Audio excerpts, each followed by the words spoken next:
ਅਕਾਲ, ਵੇਖ ਰਹੇ ਹੋ ਤੁਸੀਂ ਖਬਰ ਹੁਣ ਤੱਕ ਲੈ ਕੇ ਹਾਜ਼ਰ ਹਾਂ ਅਸੀਂ ਉਹ ਸਾਰੀਆਂ ਖਬਰਾਂ ਜੋ ਕਿ ਸਾਨੂੰ ਲੱਗਦਾ ਹੈ ਤੁਹਾਡੇ ਤੱਕ ਪਹੁੰਚਣੀਆਂ ਬੇहद ਜ਼ਰੂਰੀ ਨੇ। ਅੱਜ ਗੱਲ ਕਰਾਂਗੇ ਸੰਸਕਾਰੀ ਪ੍ਰਧਾਨ ਮੰਤਰੀ ਅਤੇ ਸੰਸਕਾਰੀ ਬੀਜੇਪੀ ਦੀ।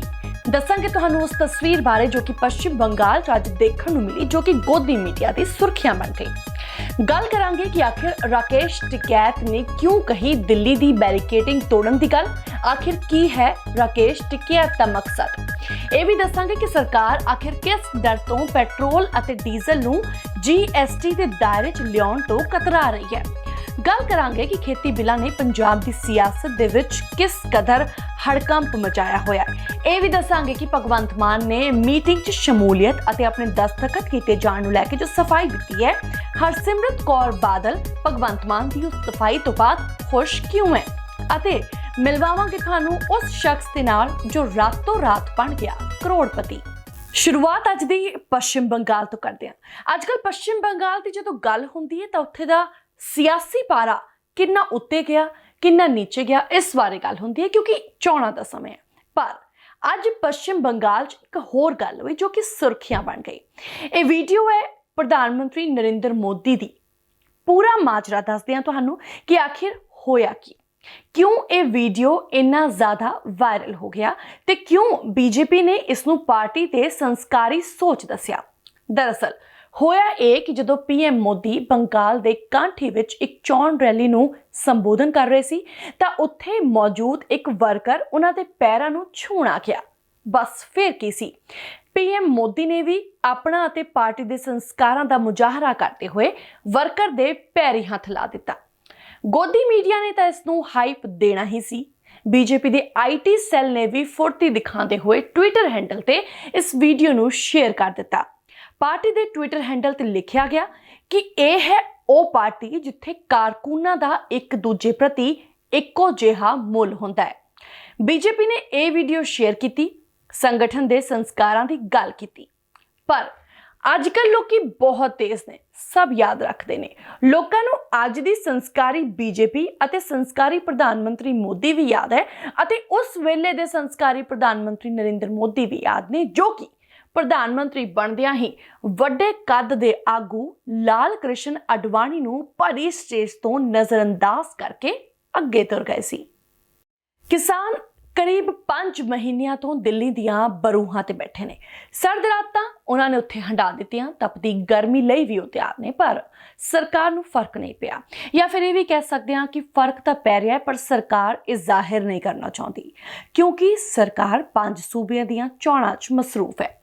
ਕਿਸਾਨਾਂ ਨੇ ਬਿਜ਼ੀ ਸਰਕਾਰ ਦਾ ਧਿਆਨ ਉਹਨਾਂ ਵੱਲ ਖਿੱਚਣ ਦੀ ਤਿਆਰੀ ਵੀ ਹੁਣ ਕਰ ਲਈ ਹੈ। ਕਿਸਾਨ ਹੁਣ ਸਮਝ ਚੁੱਕੇ ਨੇ ਕਿ ਜੇਕਰ ਸੁੱਤੀ ਪਈ ਸਰਕਾਰ ਨੂੰ ਜਗਾਉਣਾ ਹੈ ਤਾਂ ਫਿਰ ਸਰਕਾਰ ਦੇ ਤਰੀਕੇ ਨਾਲ ਹੀ ਚੱਲਣਾ ਪੈਣਾ ਹੈ। ਕਿਸਾਨ ਆਗੂ ਰਾਕੇਸ਼ ਟਿਕੈਤ ਨੇ ਕਿਸਾਨਾਂ ਨੂੰ ਕਹਿ ਦਿੱਤਾ ਹੈ ਕਿ ਉਹ ਆਪਣੇ ਟਰੈਕਟਰ ਤਿਆਰ ਰੱਖਣ, ਕਿਉਂਕਿ ਹੁਣ ਕਿਸਾਨ ਦੇਸ਼ ਦੀ ਸੰਸਦ ਵਿਖੇ ਆਪਣੀ ਫਸਲ ਵੇਚਣਗੇ। ਟਿਕੈਤ ਨੇ ਇਹ ਵੀ ਕਿਹਾ ਹੈ ਕਿ ਹੁਣ ਇੱਕ ਵਾਰ ਫੇਰ ਬੈਰੀਕੇਡਿੰਗ ਤੋੜਨ ਦਾ ਸਮਾਂ ਆ ਗਿਆ ਹੈ। ਟਿਕੈਤ ਮੁਤਾਬਕ ਉਹ ਤਾਂ ਸਰਕਾਰ ਦੀ ਗੱਲ ਮੁਤਾਬਕ ਹੀ ਚੱਲ ਰਹੇ ਨੇ, ਕਿਉਂਕਿ ਸਰਕਾਰ ਹੀ ਕਹਿ ਰਹੀ ਹੈ ਕਿ ਕਿਸਾਨ ਆਪਣੀ ਮਰਜ਼ੀ ਮੁਤਾਬਕ ਕਿਤੇ ਵੀ ਆਪਣੀ ਫਸਲ ਵੇਚ ਸਕਦੇ ਨੇ। ਹੁਣ ਸਮਝਣ ਵਾਲੀ ਗੱਲ ਇਹ ਹੈ ਕਿ ਜਿਸ ਰਾਕੇਸ਼ ਟਿਕੈਤ ਤੇ ਹੰਝੂ ਰਾਤੋਂ ਰਾਤ ਕਿਸਾਨ ਅੰਦੋਲਨ ਦਾ ਰੁਖ ਬਦਲ ਸਕਦੇ ਨੇ, ਉਸ ਰਾਕੇਸ਼ ਟਿਕੈਤ ਦੀ ਇਸ ਗੱਲ ਤੇ ਜੇਕਰ ਫੇਰ ਦਿੱਲੀ ਵੱਲ ਟਰੈਕਟਰਾਂ ਨੇ ਕੂਚ ਕਰ ਲਿਆ ਤਾਂ ਸਰਕਾਰ ਨੂੰ ਸੋਚਣ ਲਈ ਵਕਤ ਵੀ ਨਹੀਂ ਮਿਲਣਾ। ਆਉਣ ਵਾਲੇ ਦਿਨਾਂ 'ਚ ਕਿਸਾਨ ਅੰਦੋਲਨ ਕੀ ਰੂਪ ਲੈਂਦਾ ਹੈ ਇਹ ਅਸੀਂ ਦੇਖਾਂਗੇ, ਪਰ ਫਿਲਹਾਲ ਤੁਸੀਂ ਰਾਕੇਸ਼ ਟਿਕੈਤ ਦੀ ਇਹ ਧਮਾकेदार स्पीच सुनो। इन्होंने जाति में बांटा, धर्म में बांटा, अब किसान बटने वाला नहीं है। आप अपने ट्रैक्टर लेके जब आपको बताया जा दिल्ली की तरफ को चलना पड़ेगा, बैरिकेडिंग दिल्ली के फिर तोड़ने पड़ेंगे।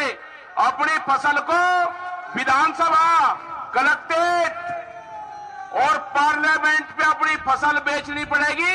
प्रधानमंत्री ने कहा कि अपनी फसल को कहीं पे भी बेच लो, हम कहीं पे ही बेच कर दिखाएंगे, मंडी के बाहर बेच कर दिखाएंगे, जो भारत सरकार का रेट है उस पर बेच कर दिखाएंगे, पार्लियामेंट पे अपनी फसल बेच कर दिखाएंगे।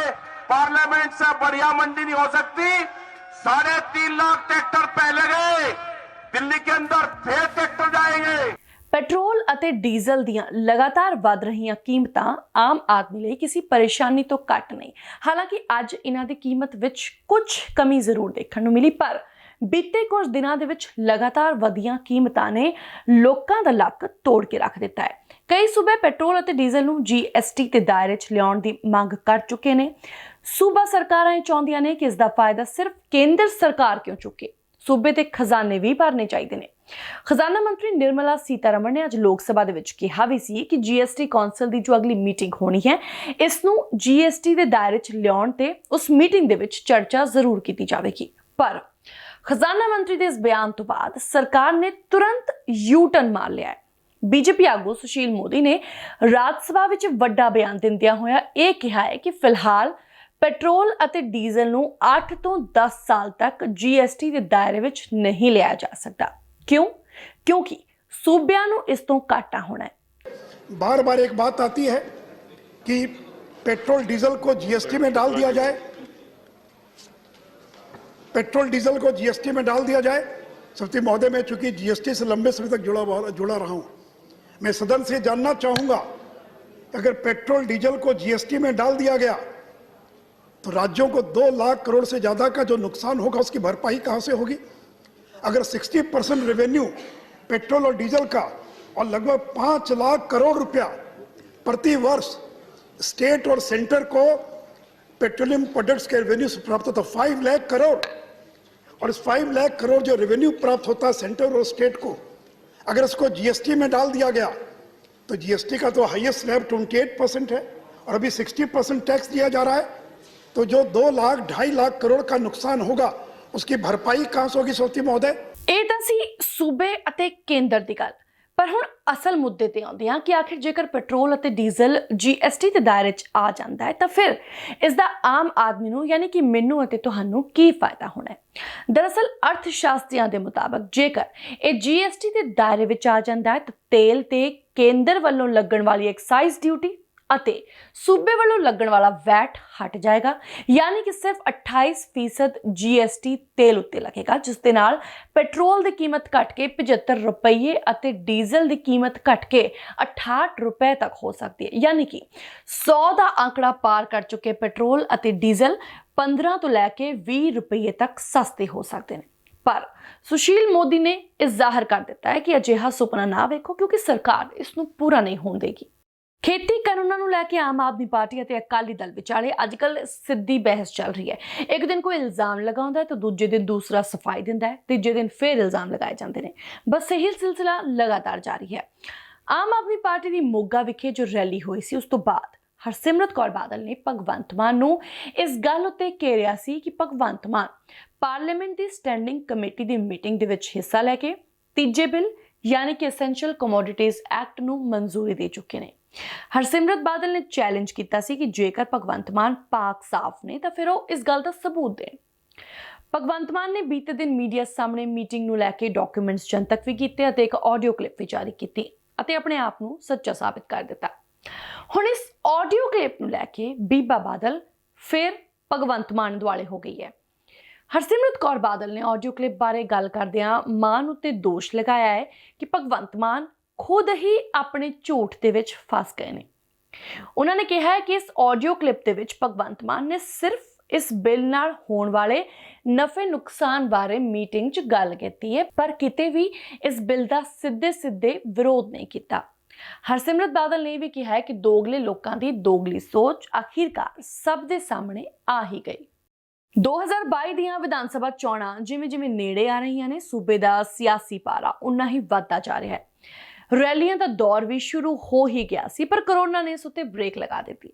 ਕੈਪਟਨ ਨੇ ਹਾਲਾਂਕਿ ਖੁਦ ਇਹ ਕਿਹਾ ਹੈ ਕਿ 2 ਹਫ਼ਤਿਆਂ ਲਈ ਪਾਰਟੀ ਦੇ ਸਾਰੇ ਸਿਆਸੀ ਕੰਮ ਯਾਨੀ ਕਿ ਸਿਆਸੀ ਮੀਟਿੰਗਸ ਮੁਲਤਵੀ ਰਹਿਣਗੀਆਂ, ਪਰ ਮੁੱਖ ਮੰਤਰੀ ਦੇ ਪ੍ਰਿੰਸੀਪਲ ਐਡਵਾਈਜ਼ਰ ਯਾਨੀ ਪ੍ਰਸ਼ਾਂਤ ਕਿਸ਼ੋਰ ਆਪਣਾ ਕੰਮ ਸ਼ੁਰੂ ਕਰ ਚੁੱਕੇ ਨੇ।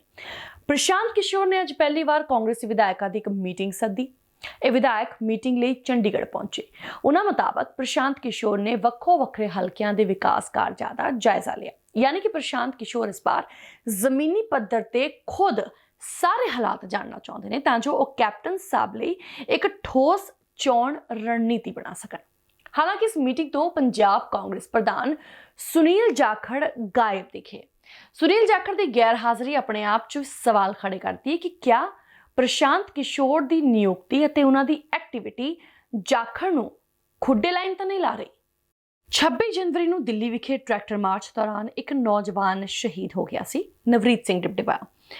ਨਵਰੀਤ ਦੀ ਯਾਦ ਵਿੱਚ ਅਤੇ ਹੋਰ ਕਿਸਾਨਾਂ ਦੀ ਯਾਦ ਵਿੱਚ ਜੋ ਹੁਣ ਤੱਕ ਇਸ ਮੋਰਚੇ ਦੌਰਾਨ ਆਪਣੀ ਜਾਨ ਗਵਾ ਚੁੱਕੇ ਨੇ, ਉਹਨਾਂ ਨੂੰ ਸ਼ਰਧਾਂਜਲੀ ਦੇਣ ਲਈ ਸ਼੍ਰੀ ਦਰਬਾਰ ਸਾਹਿਬ ਵਿਖੇ ਸ਼੍ਰੀ ਅਖੰਡ ਪਾਠ ਸਾਹਿਬ ਰਖਵਾਏ ਗਏ ਸੀ, ਜਿਸ ਦਾ ਭੋਗ ਅਤੇ ਅਰਦਾਸ ਸਮਾਗਮ ਅੱਜ ਸੀ।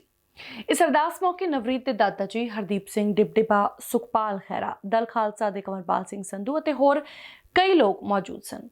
ਤੁਹਾਨੂੰ ਵੈਸੇ ਤਾਂ ਯਾਦ ਹੀ ਹੋਣਾ, ਪਰ ਜੇਕਰ ਨਹੀਂ ਯਾਦ ਤਾਂ ਵੀ ਤੁਹਾਨੂੰ ਦੱਸ ਦਿੰਦੇ ਹਾਂ ਕਿ ਨਵਰੀਤ ਦਾ ਇੱਕ ਵੀਡੀਓ ਸੋਸ਼ਲ ਮੀਡੀਆ ਤੇ ਬਹੁਤ ਵਾਇਰਲ ਹੋਇਆ ਸੀ। ਇਹ ਵੀਡੀਓ ਉਸ ਦੀ ਮੌਤ ਤੋਂ ਠੀਕ ਪਹਿਲੇ ਦਾ ਸੀ, ਜਿਸ ਦੇ ਵਿੱਚ ਉਸ ਦਾ ਟਰੈਕਟਰ ਪਲਟਦਾ ਹੋਇਆ ਦਿਖ ਰਿਹਾ ਸੀ। ਪੁਲਿਸ ਵੱਲੋਂ ਤਰਕ ਦਿੱਤਾ ਗਿਆ ਕਿ ਟਰੈਕਟਰ ਪਲਟਣ ਕਾਰਨ ਨਵਰੀਤ ਦੀ ਮੌਤ ਹੋਈ ਹੈ, ਪਰ ਅਸਲ ਸੱਚ ਇਹ ਸੀ ਕਿ ਨਵਰੀਤ ਦੀ ਮੌਤ ਟਰੈਕਟਰ ਪਲਟਣ ਕਾਰਨ ਨਹੀਂ, ਬਲਕਿ ਪੁਲਿਸ ਦੀ ਗੋਲੀ ਲੱਗਣ ਨਾਲ ਹੋਈ ਸੀ। ਪੁਲਿਸ ਦੀ ਗੋਲੀ ਲੱਗੀ, ਨਵਰੀਤ ਦਾ ਬੈਲੈਂਸ ਵਿਗੜਿਆ ਅਤੇ ਬਾਅਦ ਵਿੱਚ ਟਰੈਕਟਰ ਪਲਟਿਆ। ਇਸ ਗੱਲ ਦੇ ਸਬੂਤ ਵਜੋਂ ਕਾਫੀ ਸਾਰੀ ਵੀਡੀਓਜ਼ ਬਾਅਦ ਵਿੱਚ ਵਾਇਰਲ ਵੀ ਹੋਈਆਂ ਸਨ। ਨਵਰੀਤ ਦੀ ਯਾਦ ਵਿੱਚ ਕੱਲ ਮੋਗਾ ਤੋਂ ਇੱਕ ਮਾਰਚ ਕੱਢਿਆ ਜਾ ਰਿਹਾ, ਜੋ ਕਿ ਸਿੰਘੂ ਬਾਰਡਰ ਤੱਕ ਜਾਏਗਾ। ਨਵਰੀਤ ਦੇ ਦਾਦਾ ਜੀ ਨੇ ਇਸ ਮਾਰਚ ਦੇ ਵਿੱਚ ਸ਼ਾਮਿਲ ਹੋਣ ਲਈ ਲੋਕਾਂ ਨੂੰ ਅਪੀਲ ਵੀ ਕੀਤੀ ਹੈ। ਸੁਖਪਾਲ ਖਹਿਰਾ ਨੇ ਵੀ ਅਪੀਲ ਕੀਤੀ ਹੈ ਕਿ ਨਵਰੀਤ ਦੇ ਸਮਰਥਨ ਦੇ ਵਿੱਚ ਵੱਧ ਤੋਂ ਵੱਧ ਇਸ ਮੋਰਚੇ 'ਚ ਨੌਜਵਾਨ ਸ਼ਾਮਿਲ ਹੋਣ। ਸ਼ਹੀਦ ਨਵਰੀਤ ਸਿੰਘ ਦੀ ਯਾਦ ਨੂੰ ਸਮਰਪਿਤ ਇੱਥੇ ਸ੍ਰੀ ਅਖੰਡ ਪਾਠ ਸਾਹਿਬ ਰੱਖਿਆ ਸੀ, ਜਿਹਦੇ ਵਿੱਚ तमाम ਸ਼ਹੀਦ ਜਿਹੜੇ ਇਸ ਮੋਰਚੇ ਦੇ ਵਿੱਚ ਹੋਏ ਆ ਉਹਨਾਂ ਨੂੰ ਵੀ ਸ਼ਰਧਾਂਜਲੀ ਦਿੱਤੀ ਗਈ ਹੈ ਔਰ ਜਿਹੜਾ ਮੋਰਚੇ ਦੀ ਕਾਮਯਾਬੀ ਵਾਸਤੇ ਅਰਦਾਸ ਕੀਤੀ ਗਈ ਹੈ। ਇੱਕ ਪ੍ਰੋਗਰਾਮ ਸਾਰੀ ਕਮਿਊਨਿਟੀ ਵੱਲੋਂ ਜਾਂ ਸਾਰੇ ਜਿਹੜੇ ਇਨਸਾਫ ਪਸੰਦ ਲੋਕ ਨੇ, ਇੱਕ ਕੱਲ ਨੂੰ ਇੱਕ ਇਨਸਾਫ ਮਾਰਚ ਕੱਢਿਆ ਜਾ ਰਿਹਾ ਨਵਰੀਤ ਦੀ ਸ਼ਹਾਦਤ ਨੂੰ ਅਤੇ ਉਹਨੂੰ ਇਨਸਾਫ ਦਿਵਾਉਣ ਵਾਸਤੇ।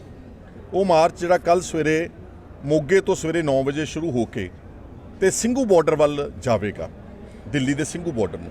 ਤਾਂ ਮੇਰੀ ਸਭ ਨੂੰ ਪੁਰਜ਼ੋਰ ਅਪੀਲ ਆ, ਜਿਹੜੇ ਵੀ ਲੋਕ ਜਿਹੜੇ ਲੋਕ ਜਾਗਦੀ ਜ਼ਮੀਰ ਵਾਲੇ ਨੇ, ਜਿਹੜੇ ਸਮਝਦੇ ਕਿ ਇਸ ਨੌਜਵਾਨ ਨਾਲ ਜ਼ੁਲਮ ਹੋਇਆ ਵਾ ਤੇ ਕਿਸਾਨਾਂ ਦੇ ਨਾਲ ਜਿਹੜਾ ਹੈ ਮੈਂ ਸਮਝਦਾ ਕਿ ਵਿਤਕਰਾ ਤੇ ਤੋਹੀਨ ਤੇ ਜ਼ਿਆਦਤੀ ਕੀਤੀ ਜਾ ਰਹੀ ਆ, ਉਹਨਾਂ ਸਾਰੇ ਸਮੂਹ ਪੰਜਾਬ ਦੇ ਤੇ ਸਮੂਹ ਜਿਹੜੇ ਦੇਸ਼ ਦੇ ਉਹ ਲੋਕ ਜਿਹੜੇ ਇਨਸਾਫ ਦੇ ਵਿੱਚ ਹਿੱਸਾ ਪਾਉਣਾ ਚਾਹੁੰਦੇ ਨੇ, ਉਹਨਾਂ ਸਭ ਨੂੰ ਮੇਰੀ ਹੱਥ ਜੋੜ ਕੇ ਬੇਨਤੀ ਆ ਕਿ ਕੱਲ ਮੋਗੇ ਤੋਂ ਹੁਣ ਇਸ ਮਾਰਚ ਵਿੱਚ ਜ਼ਰੂਰ ਸ਼ਮੂਲੀਅਤ ਕਰੋ। ਕੋਰੋਨਾ ਦੇ ਮੰਡਰਾ ਰਹੇ ਸਾਏ ਵਿਚਕਾਰ ਹੋਲਾ ਮਹੱਲਾ ਸ਼੍ਰੀ ਅਨੰਦਪੁਰ ਸਾਹਿਬ ਦੀ ਇਤਿਹਾਸਿਕ ਧਰਤੀ ਤੇ ਮਨਾਇਆ ਜਾ ਰਿਹਾ ਹੈ, ਪਰ ਪੁਲਿਸ ਪ੍ਰਸ਼ਾਸਨ ਨੇ ਇਸ ਨੂੰ ਲੈ ਕੇ ਕੁਝ ਅਹਿਮ ਜਾਣਕਾਰੀ ਸਾਂਝੀ ਕੀਤੀ ਹੈ। ਇਹ ਜਾਣਕਾਰੀ ਹੋਰ ਵੀ ਅਹਿਮ ਹੋ ਜਾਂਦੀ ਹੈ ਜੇਕਰ ਤੁਸੀਂ ਹਿਮਾਚਲ ਜਾਂ ਫਿਰ ਚੰਡੀਗੜ੍ਹ ਰਹਿੰਦੇ ਹੋ। ਖਬਰ ਇਹ ਹੈ ਕਿ 26 ਤਰੀਕ ਤੋਂ ਲੈ ਕੇ 29 ਮਾਰਚ ਤੱਕ ਤੁਸੀਂ ਅਨੰਦਪੁਰ ਸਾਹਿਬ ਵਾਲੇ ਰੂਟ ਦਾ ਇਸਤੇਮਾਲ ਨਹੀਂ ਕਰ ਸਕਦੇ, ਕਿਉਂਕਿ ਪ੍ਰਸ਼ਾਸਨ ਨੇ ਇਹਨਾਂ 4 ਦਿਨਾਂ ਲਈ ਰੂਟ ਨੂੰ ਬਦਲ ਦਿੱਤਾ ਹੈ। ਹਿਮਾਚਲ ਤੋਂ ਆਉਣ ਵਾਲੇ ਟ੍ਰੈਫਿਕ ਨੂੰ ਨੰਗਲ ਵਾਇਆ ਨੂਰਪੁਰ ਬੇਦੀ ਰੋਪੜ ਹੈਡਵਰਕਸ ਵੱਲ ਡਾਇਵਰਟ ਕੀਤਾ ਜਾਵੇਗਾ। ਚੰਡੀਗੜ੍ਹ ਤੋਂ ਆਉਣ ਵਾਲੇ ਟ੍ਰੈਫਿਕ ਨੂੰ ਰੋਪੜ ਤੋਂ ਡਾਇਵਰਟ ਕਰਕੇ ਇਸੇ ਰਸਤੇ ਰਾਹੀਂ ਹਿਮਾਚਲ ਭੇਜਿਆ ਜਾਵੇਗਾ। ਐਸਐਸਪੀ ਰੂਪਨਗਰ ਨੇ ਸੰਗਤ ਨੂੰ ਅਪੀਲ ਕੀਤੀ ਹੈ ਕਿ ਸੰਗਤ ਹੋਲਾ ਮਹੱਲਾ ਦੇ ਦੌਰਾਨ ਪ੍ਰਸ਼ਾਸਨ ਵੱਲੋਂ ਕੋਰੋਨਾ ਵਾਇਰਸ ਸੰਬੰਧੀ ਦਿੱਤੀਆਂ ਗਈਆਂ ਹਦਾਇਤਾਂ ਦਾ ਪਾਲਣ ਕਰਦੇ ਹੋਏ ਇਸ ਦਾ ਹਿੱਸਾ ਬਣੇ। ਫਿਲਮਾਂ 'ਚ ਅਸੀਂ ਕਈ ਵਾਰ ਦੇਖਿਆ ਹੈ ਕਿ ਕਿਸੇ ਗਰੀਬ ਜਿਹੇ ਪਰਿਵਾਰ 'ਚ ਇੱਕ ਮੈਂਬਰ ਦੀ ਲੋਟਰੀ ਲੱਗਦੀ ਹੈ, ਫਿਰ ਇੱਕੋ ਦਮ ਉਹ ਪਰਿਵਾਰ ਅਮੀਰ ਹੋ ਜਾਂਦਾ ਹੈ। ਇਹ ਤਾਂ ਗੱਲ ਹੋ ਗਈ ਫਿਲਮ ਦੀ, ਪਰ ਹੁਣ ਜੋ ਕਹਾਣੀ ਮੈਂ ਤੁਹਾਨੂੰ ਦੱਸੂਗੀ ਉਹ ਕਹਾਣੀ ਨਹੀਂ ਬਲਕਿ ਸੱਚਾਈ ਹੈ ਅਤੇ ਉਸ ਦੇ ਸਾਰੇ ਕਿਰਦਾਰ ਵੀ ਅਸਲੀ ਨੇ।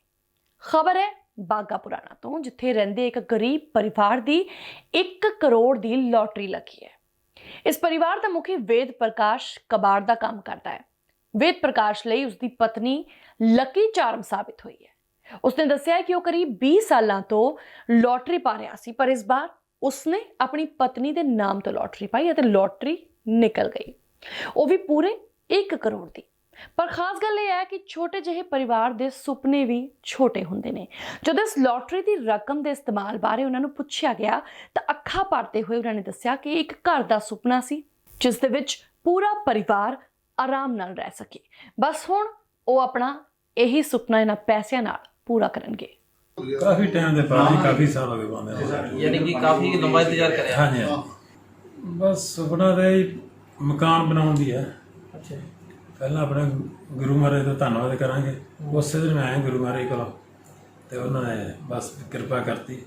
ਸ਼ਾਮ ਨੂੰ ਲਾਟਰੀ ਨਿਕਲੀ, ਸਵੇਰ ਮੈਂ ਆਇਆ ਪੰਜਾਬ ਮਿਲ ਤੇ ਸ਼ਾਨ ਲਾਟਰੀ ਕਰਦੇ ਫਿਰ ਖੁਸ਼ੀ ਹੁੰਦੀ ਆ। ਫਿਰ ਆਂਟੀ ਜੀ ਦੇ ਨਾਂ ਤੇ ਤੁਸੀਂ ਪਾਈ ਆ? ਹਾਂਜੀ ਆ ਸ਼ਰਨ ਦਾ ਪਹਿਲਾਂ ਵੀ ਇਹਨਾਂ ਦੇ ਨਾਂ ਤੇ ਪਾ ਰਹੇ ਹੋ? ਨਹੀਂ ਪਹਿਲਾਂ ਕਦੇ ਕਿਹੜੇ ਦੇ ਨਾਂ ਤੇ ਕਦੇ ਕਿਹਦੇ ਨਾਂ ਤੇ ਯਾਨੀ ਕਿ ਲੱਕੀ ਦੇਖਿਆ ਤੁਹਾਨੂੰ ਕਿਹੜਾ ਨਿਕਲਦਾ। ਹਾਂਜੀ ਹਾਂਜੀ ਸੋ ਇਹ ਸਨ ਹੁਣ ਤੱਕ ਦੀਆਂ ਖਬਰ ਹੁਣ ਤੱਕ ਲਗਾਤਾਰ ਦੇਖਦੇ ਰਹੋ ਤੇ ਆਪਣਾ ਫੀਡਬੈਕ ਅਪਡੇਟਸ ਸਾਨੂੰ ਦਿੰਦੇ ਰਹੋ। ਪਰ ਸਭ ਤੋਂ ਪਹਿਲਾਂ YouTube ਤੇ ਸਬਸਕ੍ਰਾਈਬ ਕਰੋ ਸਾਡਾ ਚੈਨਲ। ਧੰਨਵਾਦ।